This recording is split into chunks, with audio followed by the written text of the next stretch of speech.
오늘 맥추감사주일로 예배 드립니다.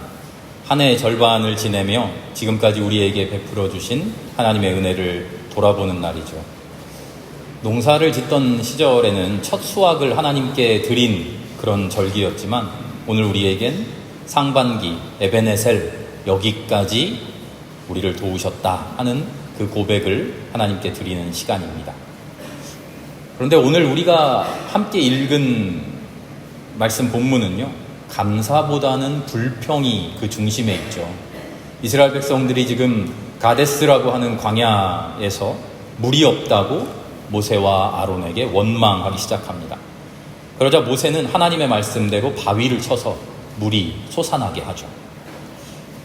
오늘 감사주일인데요, 왜 우리는 하나님 앞에 감사하는 그런 기쁜 장면을 읽지 않고 이렇게 불편한 장면을 읽어야 할까요?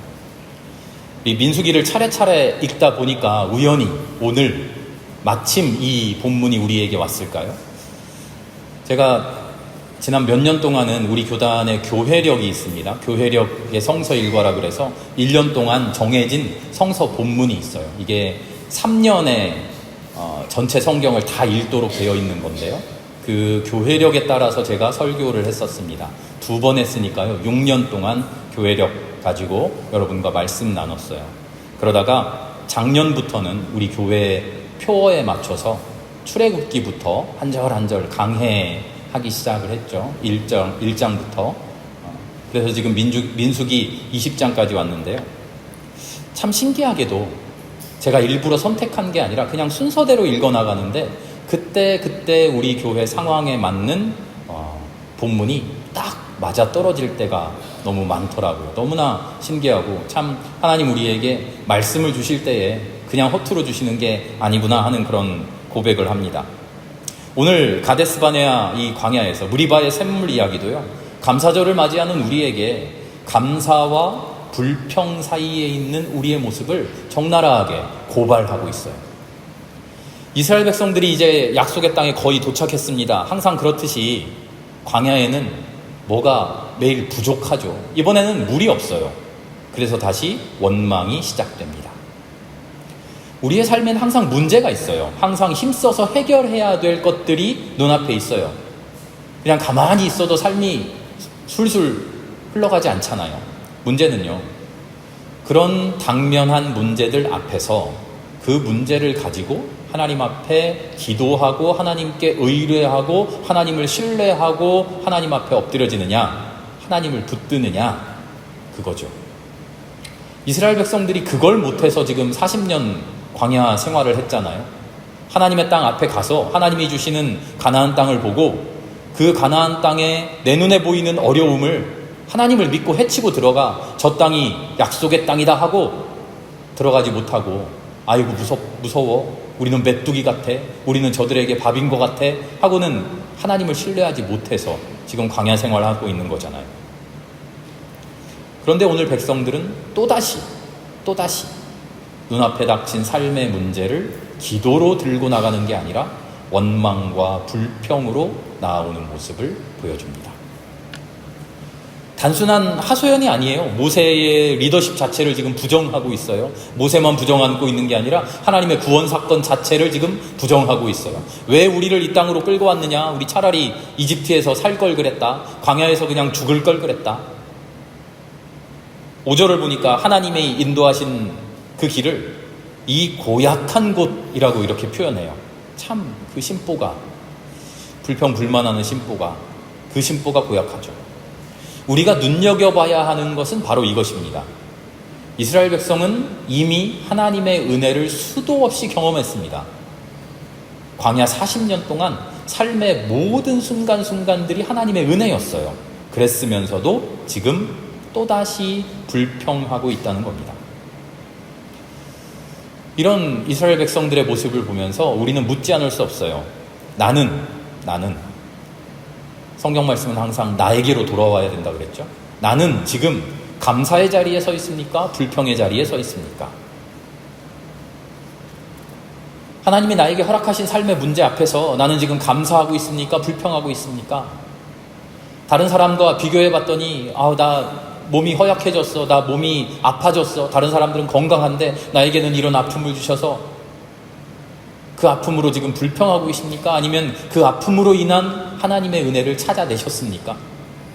다른 사람들은 집안일들이 다 해결되고 잘 되던데 우리 집은 왜 이래? 내 아들, 내 딸 잘 승승장구 만사형통하면 좋겠는데 다른 집에 없는 문제가 우리 집에 생깁니다. 그러면 그것 가지고 불평하셨습니까? 원망하셨습니까? 아니면 그 문제 가지고 하나님께 기도하며 감사의 조건을 찾아내셨습니까? 오늘 말씀을 보니까요, 우리 5절까지 읽었는데요, 그 뒤에 이야기를 쭉 읽어보면 백성들만의 문제가 아니에요. 모세도 문제예요. 모세가 하나님 앞에 나아갑니다. 그리고 엎드려서 하나님께 기도하죠. 하나님, 이 백성들을 어떻게 할까요? 하나님이 이렇게 대답하셔요. 지팡이를 잡고 바위에게 명령하여라. 모세가 어떻게 하죠? 하나님의 명령대로 하지 않아요. 모세는요, 분노에 휩싸였어요. 백성들이 하나님이 이렇게 은혜를 주시는데, 내가 이 백성들을 이렇게나 돌보는데 그거를 모르고 또 불평을 해? 모세는 분노에 휩싸여서 지팡이를 가지고 그 바위를 내리칩니다. 하나님이 이 모세의 행동을 책망하셔요. 12절에 이렇게 말씀하십니다. 너는 이스라엘 자손이 보는 앞에서 나의 거룩함을 나타낼 만큼 나를 신뢰하지 않았다. 여기에서 중요한 이야기는요, 모세가 물을 바위에서 내게 했느냐, 물이 안 나왔느냐 하는 그런 문제가 아니에요. 하나님을 신뢰하지 못했고 하나님의 거룩함을 드러내지 못했다는 거예요. 하나님께 감사하고 하나님을 찬양해야 되는 그 자리에서 모세는 백성들에 대한 분노, 백성들에 대한 실망, 그것 가지고 폭발해버리는 거죠. 잠잠히 말씀에 순종해서 하나님께 영광을 올려드려야 할 그 자리에서 모세는 인간적인 분노에 휩싸여 버립니다. 이 장면은요, 감사와 불평 사이에서 우리가 신뢰를 놓치면 어떻게 되는지를 보여줘요. 하나님에 대한 신뢰를 붙들지 못하면 고작 물이 없는 그것 가지고 하나님을 불평하게 돼요. 하나님에 대한 신뢰를 잃어버리게 되면요, 하나님께 감사하고 하나님의 영광을 드러내야 될 자리에서 인간들끼리의 사적인 감정 가지고 폭발하게 되죠. 모세의 분노는요, 거룩한 분노가 아니에요. 모세는 그러나 속으로는 거룩한 분노라고 생각했겠죠. 하나님이 당신들을 얼마나 사랑하셨는데 하나님이 분노하실 그 분노를 내가 지금 드러낸다라고 생각했겠죠. 그러나 그렇지 않아요. 감사로 모든 이들을 인도해야 될 모세의 모습이 하나님의 명령을 거역함으로 인해서 하나님의 영광을 드러내지 못하는 것이죠. 우리는 오늘 감사에 대해서 다시 생각하는 자리에 섰습니다. 감사는요, 감정의 문제인 것 같지만, 마음의 문제인 것 같지만 삶의 태도이고 선택이에요. 감사는 기억에서 출발합니다. 이스라엘 백성들이 왜 감사하지 못했습니까? 하나님의 인도하심을 기억하지 못해서 불평했어요. 하나님의 은혜에 대한 그 기억, 하나님이 나와 함께 하셨던 그 삶에 대해서 그 기억을 상실하면 우리의 삶에서 불평이 터져나와요. 그런데 기억을 회복하면 감사가 나오죠. 우리는 기억해야 됩니다. 뭐를 기억해야 됩니까? 하나님이 나와 함께 하셨던 그 순간들을 기억해야 돼요. 나를 온전히 충만하게 채워주셨던 그 은혜를 기억해야 돼요. 기쁘고 즐거운 일들만 기억하라는 겁니까? 아니죠. 슬프고 괴로웠던 일들도 기억해야 됩니다. 그리고 그 기억 속에서 나는 슬펐지만, 나는 괴로웠지만 하나님 나와 함께 하고 계셨던 그 은혜의 손길을 깨달아야죠. 그런가 하면 감사는 신뢰 위에 세워집니다. 하나님을 신뢰하는 그 신뢰. 모세는요, 백성 앞에서 내가 무언가 일을 해결하는 듯이 행동해요. 하나님을 믿는다고 하면서, 하나님을 신뢰한다고 하면서 하나님께서 명령하신 대로 그대로 행하지 못해요. 왜 그랬을까요? 한편으로 이렇게 생각해 봅니다. 내가 원하는 대로 문제가 해결되어야, 그래야 잘 된다고 하는 그런 고집이 모세 안에 있었던 것 아닐까요? 그렇다면 결코 감사하지 못해요. 우린 항상 이 고집 때문에 감사하지 못해요. 하나님이 우리에게 가장 좋은 것을 주셨는데 우리는 마음속에 나의 고집을 가지고 있어요. 이렇게 되어야 하는데, 이게 좋은 모습인데, 나는 이것을 원하는데, 하나님 그렇게 안 해주셨네? 이게 아닌데 하는 생각이 들더라도 온전히 하나님의 행하심을 믿고 의지하고 신뢰할 때, 그때 감사가 가능하죠. 그래서요, 감사는 반응이 아니라 훈련이에요. 이게 무슨 말입니까? 반응이 아니라 훈련이에요. 감사는 우리가 흔히 생각할 때 이렇게 생각하기 쉬워요. 하나님이 나에게 뭔가 좋은 것을 해주셨을 때 그에 대한 나의 반응으로서 주님 감사합니다. 그렇죠? 그런 생각이 먼저 들죠. 그런데 그게 아니라는 거예요. 훈련이라는 겁니다. 내 삶의 방향을 감사로 이끌어가는 거예요. 내 마음이 감사가 솟아나지 않아요. 하나님이 해주신 것이 마음에 들지 않아요. 그래서 선뜻 감사가 나지 않는데, 그런 내 마음을 억지로 감사로 인도해가는 겁니다. 끌고 가는 거예요. 내 영혼의 성품을 감사로 바꿔가는 거예요. 그래서 감사는요, 우리 자신을 변화시키는 하나님의 은혜예요. 감사하면 내 주변의 상황들이 극적으로 바뀌던가요? 감사를 열심히 하면 문제가 해결되던가요? 감사한다고 해서 내 앞에 놓여있던 어려움들이 사라지던가요? 그러지 않죠. 그대로예요. 그러면 어떻게 됩니까? 그런데 신기하게 놀랍게도 감사하면 내 주변의 상황은 그대로인데, 문제는 그대로인데 확 바뀌는 게 있어요. 내 자신이 바뀌어요. 나의 존재가 바뀌고요, 삶을 대하는 내 태도가 바뀌고, 세상을 바라보는 나의 시선이 바뀌어요. 상황은 바뀌지 않아요. 일들은 바뀌지 않아요. 그러나 내 존재가 바뀌는 그런 경험을 하게 된다는 거죠. 저도 목회자로 살아가면서 때로는 결과가 기대에 미치지 않을 때가 있죠. 사람들의 반응이 냉랭하게 느껴질 때도 있죠. 마음이 메마를 때도 있죠. 그럴 때 하나님 앞에 감사하지 못하고, 하나님 왜 이렇습니까? 하는 그런 원망하는 마음이 저도 모르게 올라올 때가 있어요. 그런데 감사하지 못하고 그 마음에 사로잡혀 버리면요, 한참 동안 제 영혼이 침체되어 있는 것을 느끼게 돼요. 그런데 그 순간에 아니지, 감사해야지, 감사할 일이 있어서 느껴져서 감사하는 마음이 충만해서가 아니라 억지로라도 내 마음을 감사로 인도해 가는 거예요. 하나님 감사합니다 라고 내 입술을 열어가면요, 신기하게도 그 상황이 내게 주는 유익이 보이기 시작해요. 어려웠던 일들인데 왜 이렇게밖에 안 될까 실망하던 그 상황들이 하나님 앞에 감사하기 시작하니까 감사가 그때 보이는 거예요. 그 안에 역사하시는 하나님의 손길이 그때 깨달아져요. 감사는요, 우리가 세상을 바라보는 우리의 방식을 바꿔줘요. 세상을 해석하는 나의 마음을 바꿔줘요. 세상에 대한 우리의 태도를 바꿔줘요. 그렇게 우리가 치유되고 우리의 존재가 새롭게 돼요. 감사를 통해서 우리의 마음 전체가 바뀌는 겁니다. 방향이 바뀐다고요. 방향이 바뀐다는 말을 많이 들어보지 않았습니까?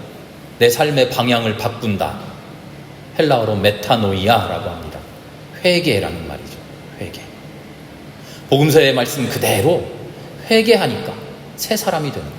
내 삶의 방향을 바꾸니까, 감사로 내 방향을 인도해 가니까, 내 삶의 방향을 불평과 원망으로 향하게 두지 않고 그런 내 멱살을 잡아가지고 억지로 잡아서 감사의 길에다 끌어다 놓는 거예요.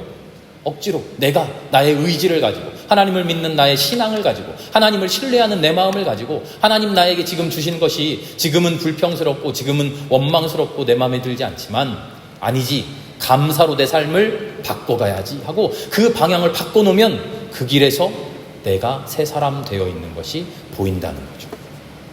그래서 감사는요, 회복의 시작이에요. 우리가 회복되어서 감사드리는 게 아니라 감사해야 회복할 수 있어요. 불평은 사람을 멀어지게 만들어요. 그러나 감사는 하나님께 가까이 다가가게 만들어요. 불평하면 우리의 눈을 가리워요. 하나님이 베풀어 주신 것조차 깨닫지 못해요. 그런데요, 감사는 시야를 열어줘요. 감사하기 시작하면 감사할 것들이 점점 더 밝히 보이기 시작해요. 불평은요, 나에게 남은 상처를 물고 늘어져요. 이래서 힘든데, 이래서 아픈데, 이래서 내가 억울한데, 이래서 내가 눈물 나는데. 그런데요, 감사는요, 그 상처마저도 은혜로 바꿔가요. 오늘 이 감사주일에 우리 인생에서 힘들었던 순간, 지금 나를 미치도록 힘들게 하는 그 순간을 다 떠올려 볼 수 있기를 바랍니다. 그리고 하나님께 이렇게 고백해 봅시다. 하나님, 그래도 저와 함께 하고 계시죠? 제가 하나님의 손길을 지금 제대로 못 보고 있지만 하나님 나를 눈동자와 같이 지켜주시는 것 맞죠? 제 손을 결코 놓지 않으시는 것 맞죠? 가장 귀한 것으로 나에게 채워주시는 것 맞죠? 제가 몰랐지만 감사할 이유가 가득 차 있는 것을 고백합니다.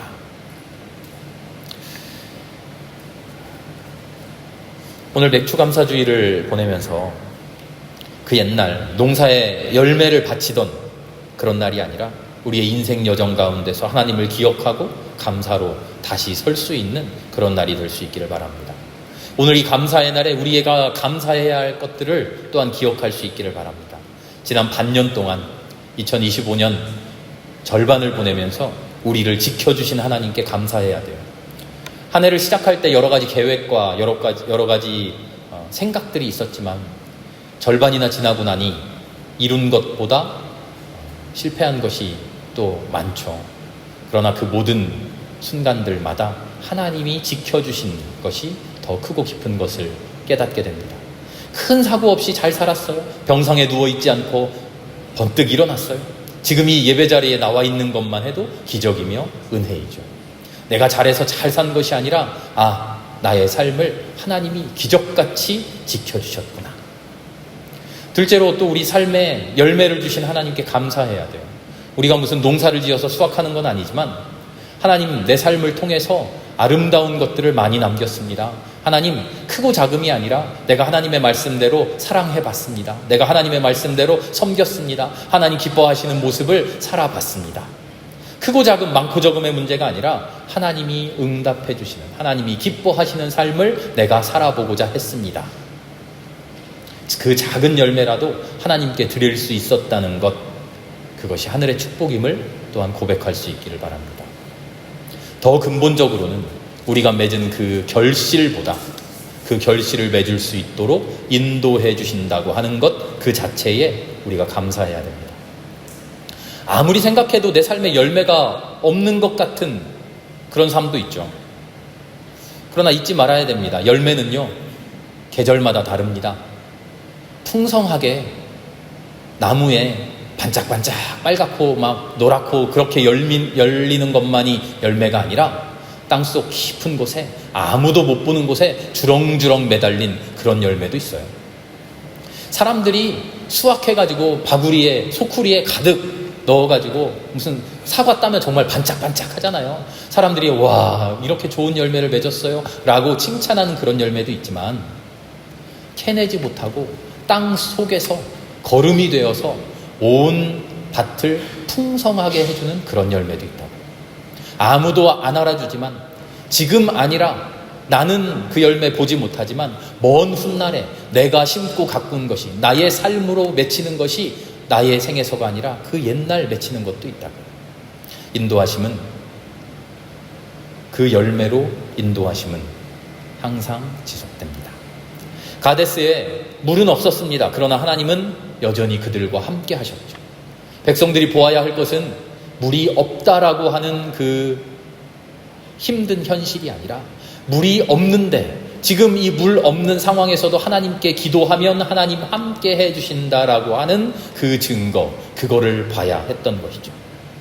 그래서 우리도 감사해야 됩니다. 물이 없음을 보는 것이 아니라, 열매가 없음을 보는 것이 아니라 하나님께 기도하고 감사하고 붙들고 주님 앞에 매달렸을 때 그 샘물이 터진다라고 하는 그것, 우리의 길을 책임져 주신다고 하는 그것 가지고 감사해야지요.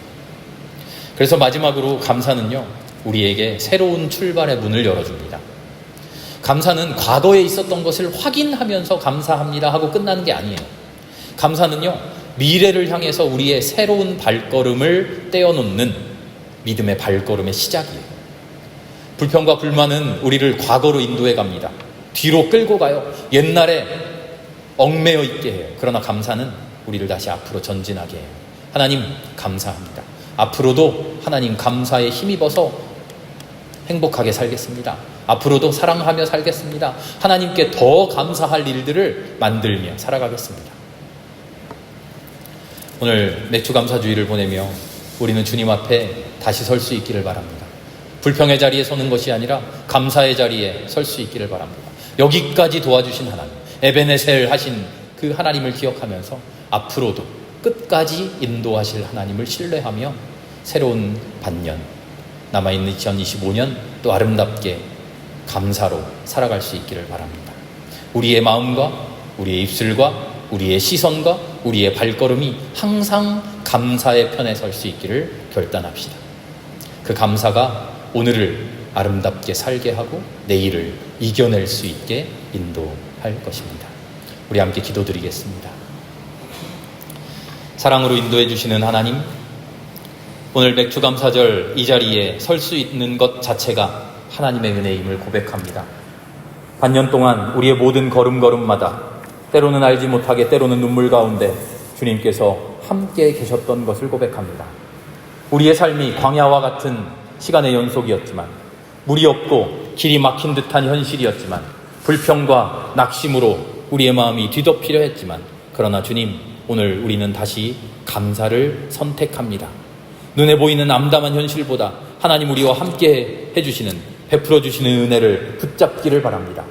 눈에 보이는 결실이 아니라 인도해 주시는 하나님의 손길을 기억하며 불평이 아닌 믿음으로 살아가겠습니다.